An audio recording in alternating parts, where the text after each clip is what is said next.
it's not really cooling off, but I want to lean into it because I need something to look forward to. Hi, hello, how are you? Welcome back to my channel. I hope you're doing well because I'm having a crisis. As you can tell by the lighting, it's the nighttime. I should be asleep, but I'm not because of the raging anxiety on this campus keeping me awake. For those of you who don't know, I go to Stanford. It's already week 2 and I'm like studying for midterms. It's a bit of a whirlwind and I'm not so in love with it as a premise. Anyway, so existential crisis aside, I just have some chaotic energy and I really think that I just need to relax and read. I was going to do a frantic unhaul, but I think that I'll save that for a day when I have like a literal single critical thinking skill left in my brain, because right now, mama, there's not a single one. So I'm just going to try and actually unwind. Here's the reading situation. Here's the sitch. I was reading The Wheel of Time. And then I was really enjoying it. I read the first 3 like in a marathon, and then I started reading other books in between. I started reading more contemporary books, and I started enjoying like reading like the hot book summer kind of book, broadening my horizons because I'd read exclusively fantasy for a year, and so I was really enjoying like reading other stuff. And then slowly but surely I started phasing out of The Wheel of Time because it's a pretty significant world and it's a big undertaking and there's a lot going on, and it started to get to the point where I would like read something and I'd be like, I don't really know what's going on anymore because there are 5 characters whose names I don't know. And like that's on me. Like they'd been introduced. Jordan does an incredible job of writing The Wheel of Time such that like you don't actually get confused about what's going on if you actually put in the mental energy to be reading it, which I was not. And so it became less and less enjoyable to the point where I just completely stopped reading it. So I'm halfway through the 7th book and I was like, okay, I can't keep reading this the way that I am now. I was basically just listening to it on audio before I would fall asleep, and then I would fall asleep within 15 minutes and then listen to the same 15 minutes over and over again, and it was driving me up the wall. So I was like, okay, well, I can't keep doing this. I will buy the physical version. So I went to a thrift store, wanted to find the Wheel of Time books because I want to collect the hardcovers for my boyfriend. And also I want to read the last, 7 in physical copy. And I couldn't find a single one, like not even a mass market paperback. And I don't want to go to the bookstore, like the university bookstore, and pay full price for it, like, because it's not like the right edition. It's like these like not fun paperbacks. Like I don't want to pay $15 for that. Like Robert Jordan's estate is doing just fine without me buying this garbage paperback. So that was just really demoralizing because I really wanted to read these, but like I just don't want to read on ebook because I look at screens enough and it just is kind of depressing to be reading on an iPad in bed. Like it's not the vibe. I need something else. So I was like, okay, I'll listen to the next Akatar book because that is way easier to listen to on audio because like the mental energy is just literally sub-zero to understand what's going on in those books. And so I started listening to A Court of Banging in the Sky and something. I don't know, the Christmas one. The winter solstice one. Yeah, the novella. And basically, my roommate had already read it, and I was like, I'm halfway through and nothing has happened. And she was like, baby girl, you were expecting plot from this? So I realized it was not for me. And then the moment that I decided I wasn't going to read it, I was like, well, I can get spoilers. And I was like, my roommate could tell me the plot, or I could watch a Vine compilation of the book poorly explained through Vines and have a great time laughing at how ridiculous the story is. So my roommate and I did that, and it was hilarious. So now like that book is just like not really like interesting at all for me to keep reading. So that's where I'm at. When I was at the thrift store though, I did actually pick something up. I picked up Mexican Gothic.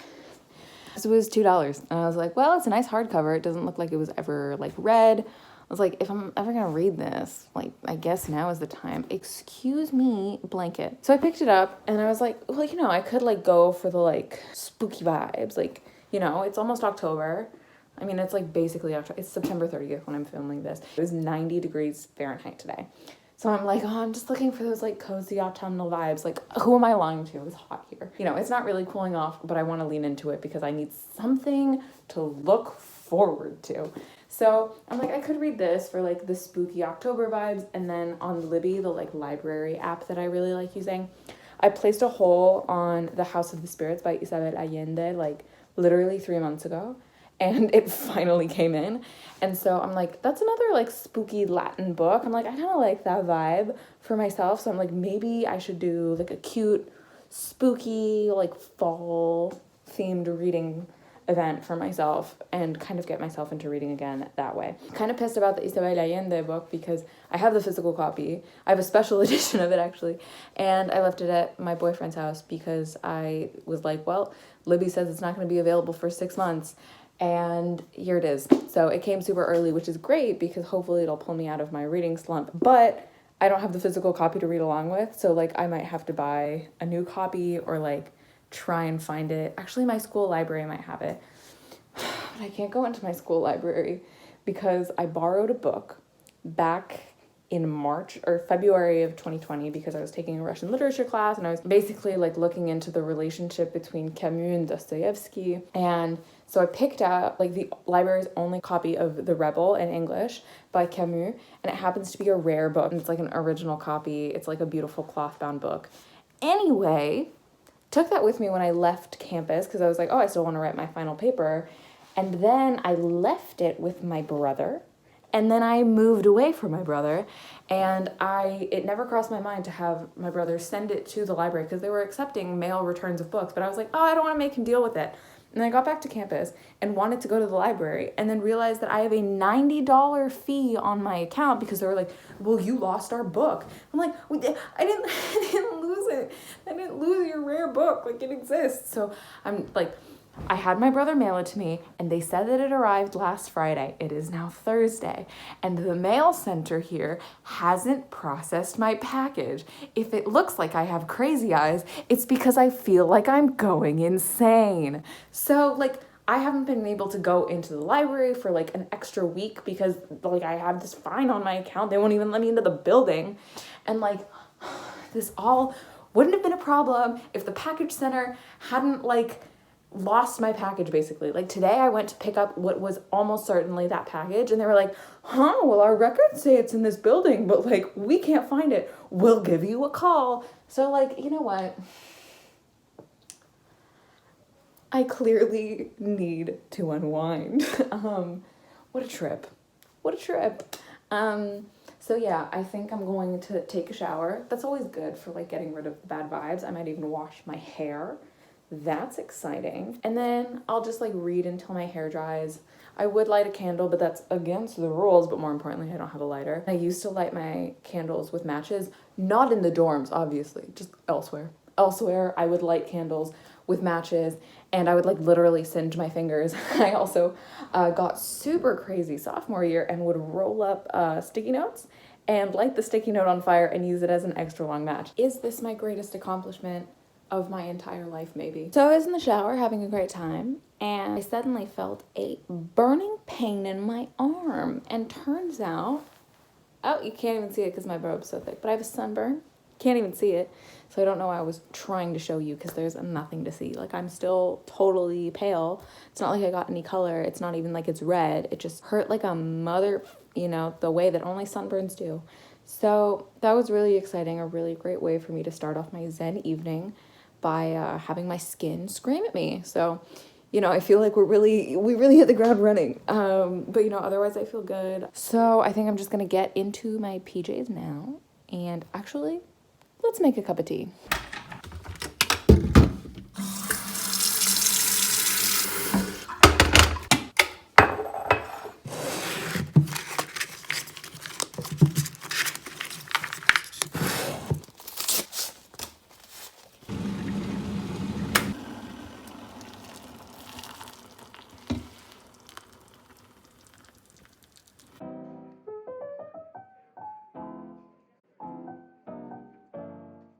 Hello, it's the morning time. I actually slept for 8 hours last night, so let's say that that's gonna be a good omen for the days to come. Last night, I started reading Mexican Gothic. I got, I'd say maybe 50 pages through, which is kind of significant because this book is way shorter than I thought it would be. Like when I saw it on BookTube, I thought it was like 400 or 500 pages, but I guess that's skewed because the fantasy books that I read tend to be like much longer.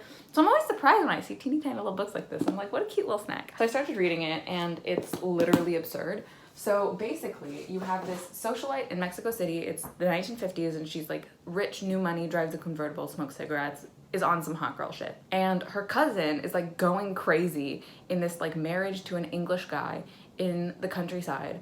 And her dad is like, man, she needs psychological help. But instead of sending a physician down there, I'm gonna send you, Noemi, my daughter, who has absolutely no expertise, and is just gonna go and like suss out the situation, because obviously she has the skills to deal with this fucking conundrum. So she goes down there, and her cousin is like basically locked up in this Victorian house in like a misty ravine, and it's like all spooky because like they don't have electricity, and like there's like mist and ghosts and gargoyles. Ooh. And she kind of just like walks around and is like, I'm gonna wear my most expensive dresses and dunk on you guys. And I'm like, okay. And then there's like an old racist guy, obviously. Other than that, it's like literally just easy enough that I'm like, I can pay like half attention and still understand what's going on, because I think that's kind of what I need right now. Like, no hate to anyone for whom this is their favorite book, but the first 50 pages are simple as fuck. So like, that's sorry. I mean, it's good. It's what I needed right now. Like, there's no hate to like books that are just like not dense. It's pretty easy to read. I should probably get ready for my day now, and actually start doing things that aren't just thinking about how bizarre this book is.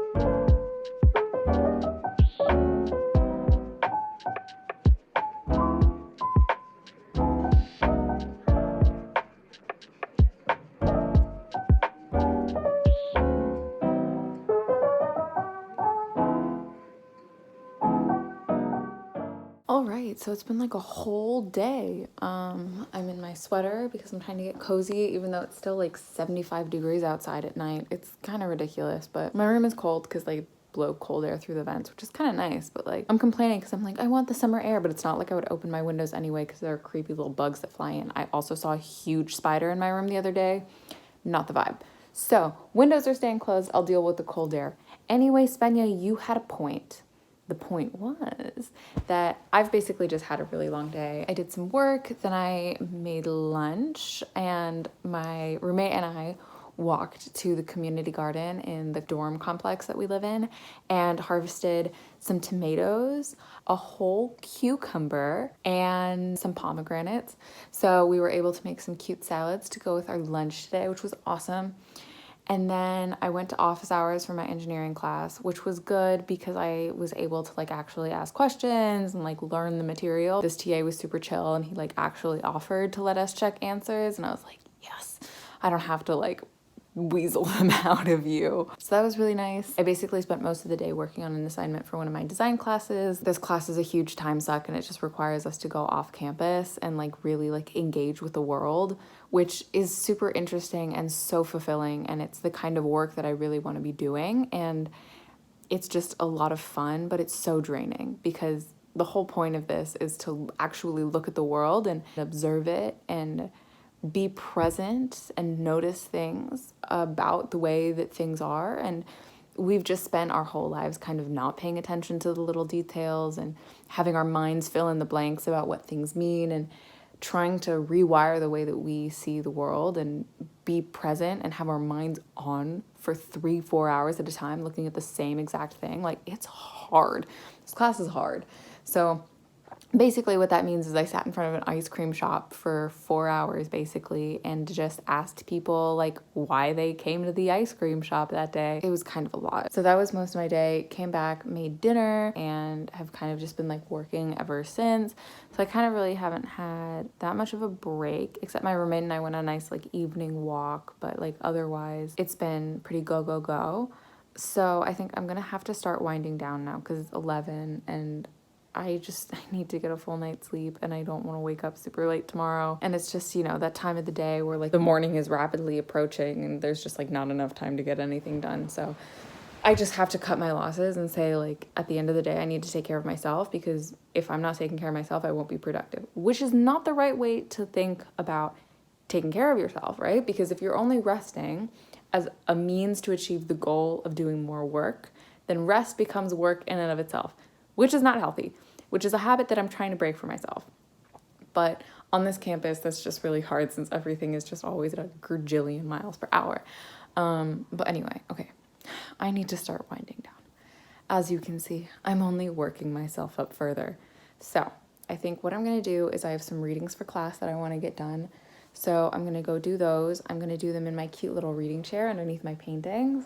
And then after I've done that, then I'm going to turn my brain off completely. I'm going to get ready for bed and read Mexican Gothic in bed and just like absolutely zone out, turn my brain off, and hopefully get ready to have an actually restful night's sleep.